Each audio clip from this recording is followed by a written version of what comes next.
Bismillahirrahmanirrahim. Assalamualaikum warahmatullahi wabarakatuh. Ketemu lagi di channel saya, Fimufa Fadila. Kali ini saya akan membuat video pembelajaran tentang pola bilangan. Materi pola bilangan ini merupakan materi pertama yang akan kita bahas pada kelas 8 semester 1. Ini adalah kompetensi dasarnya. Pada KD pengetahuan, membuat generalisasi dari pola pada barisan bilangan dan barisan konfigurasi objek. Kompetensi dasar pengetahuannya yang tadi, dan sekarang kompetensi dasar keterampilannya, yaitu menyelesaikan masalah yang berkaitan dengan pola pada barisan bilangan dan barisan konfigurasi objek. Ini adalah tujuan pembelajarannya. Dengan menggunakan model pembelajaran problem-based learning, siswa dapat yang pertama mengidentifikasi pengertian pola bilangan, dan yang kedua mengidentifikasi pengertian pola konfigurasi objek. Nah, ini ada materi prasyarat. Materi prasyarat ini adalah materi yang harus dipenuhi oleh siswa sebelum kita belajar tentang pola bilangan. Yang pertama adalah bilangan bulat. Siswa harus paham tentang bilangan bulat. Kemudian materi prasyarat yang kedua adalah operasi bilangan bulat, dan materi prasyarat yang ketiga adalah persamaan linier satu variabel. Kita langsung masuk ya ke materi pokoknya. Apa itu pola? Kita sering sekali mendengar kata pola itu. Bisa saja pada pola batik, kemudian pola cat tembok, pola anyaman, dan lain sebagainya. Oke, perhatikan kalender di bawah ini. Ini adalah kalender pada tahun 2020 yang terdiri dari 12 bulan. Kemudian ada 7 hari. Kita lihat di sini, ini adalah nama bulannya: Januari, Februari, Maret, April, Mei, Juni, Juli, Agustus, September, Oktober, November, dan Desember. Nah, dari Januari ke Februari ini mempunyai selisih 1. Februari ke Maret juga mempunyai selisih 1. Sampai dengan bulan November ke Desember.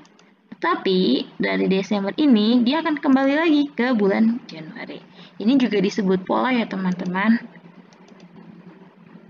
Nah, mari kita amati. Yang pertama ada gambar segitiga yang berwarna pink ini.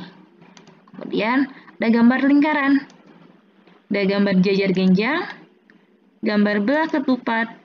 Nah, di sini kalau kalian amati, di suku kelima ini dia kembali ke suku awalnya. Jadi di sini akan ada perulangannya.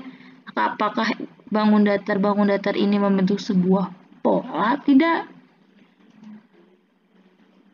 Nah, yang keenam juga sama dengan yang kedua, yaitu lingkaran berwarna biru.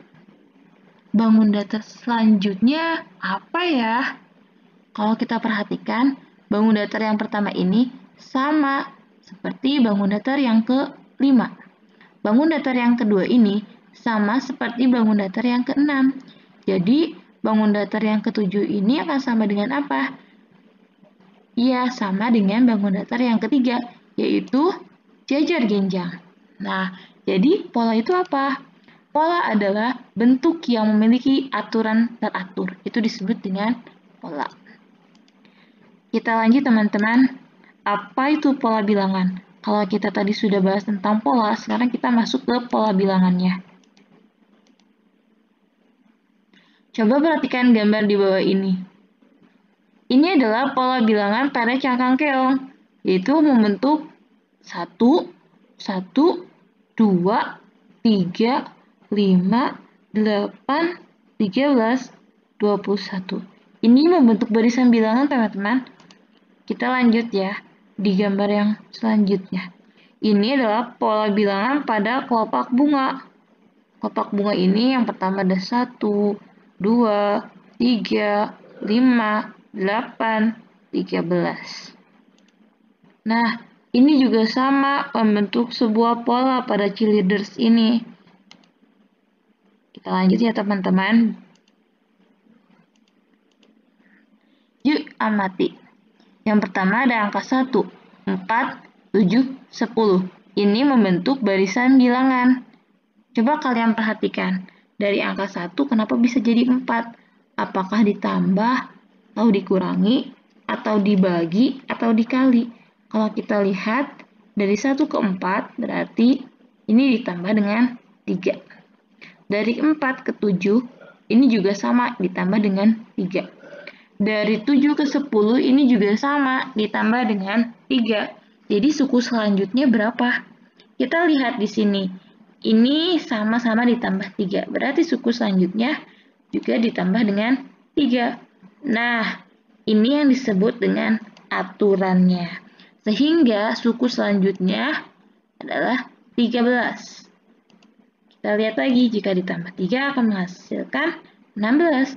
Jadi suku selanjutnya dari barisan 1, 4, 7, 10 adalah 13 dan 16. Kita lanjut ke barisan bilangan yang kedua. 13, 11, 9, 7, 5. Kita perhatikan, 13 ke 11 apakah dikurangi, ataukah ditambah, ataukah dikali, atau dibagi? Ya, ini dikurangi dengan 2.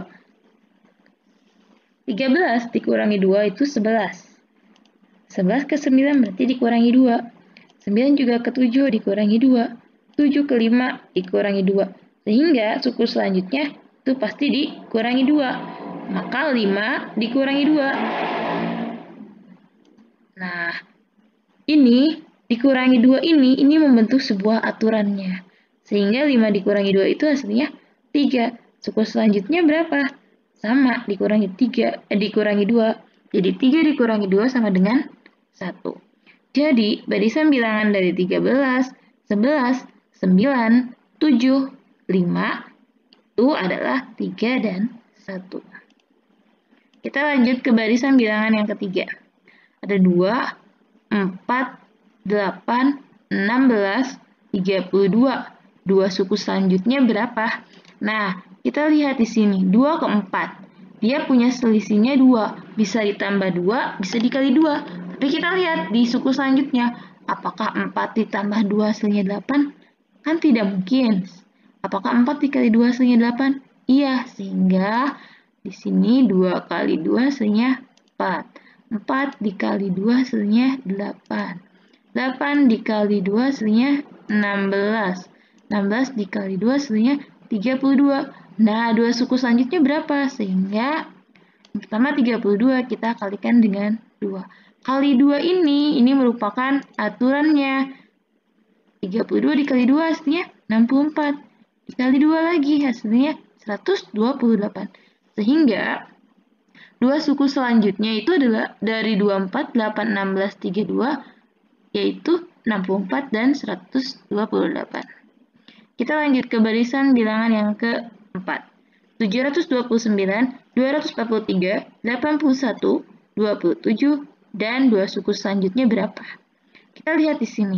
729 ke 243. Apakah dikali ataukah dibagi? Kalau kita lihat, ini tidak mungkin dikali. Karena suku selanjutnya itu lebih kecil. Sehingga ini dibagi. Kita bagi dengan 3. 729 dibagi 3. Hasilnya 243. Dibagi 3 lagi hasilnya 81. Dibagi 3 lagi hasilnya 27. Nah, 27 berarti dibagi 3. Hasilnya adalah berapa ya? Nah, dibagi 3 ini merupakan aturannya. Nah, suku selanjutnya 9. Kemudian 9 dibagi dengan 3. Hasilnya 3. Maka barisan bilangan 729, 243, 81, 27, 2 suku berikutnya adalah 9 dan 3. Kita lanjut di barisan bilangan yang terakhir. Nah, 1, 1, 2, 3, 5, 8. 1 ditambah 1 itu hasilnya 2. Sama dengan yang ini ya. 1 tambah 2 sama dengan 3. Sama dengan yang ini. 2 tambah 3 hasilnya adalah 5. Sama dengan yang ini. 3 tambah 5 sama dengan 8. Sama dengan yang ini. Maka suku selanjutnya tinggal kita jumlahkan yang ini. Nah, ini Ini adalah aturannya. 5 tambah 8 sama dengan 13. 8 tambah 13 sama dengan 21. Nah, barisan bilangan yang terakhir ini adalah barisan bilangan yang membentuk pola Fibonacci. Nanti akan kita bahas di video berikutnya. Jadi apa ya pola bilangan itu? Pola bilangan adalah susunan bilangan yang mempunyai aturan tertentu. Oke. Sampai di sini dulu video pembelajaran pada materi pertama di pola bilangan. Terima kasih telah menonton video ini. Sampai bertemu di video-video berikutnya. Assalamualaikum warahmatullahi wabarakatuh. Jangan lupa tekan tombol subscribe-nya.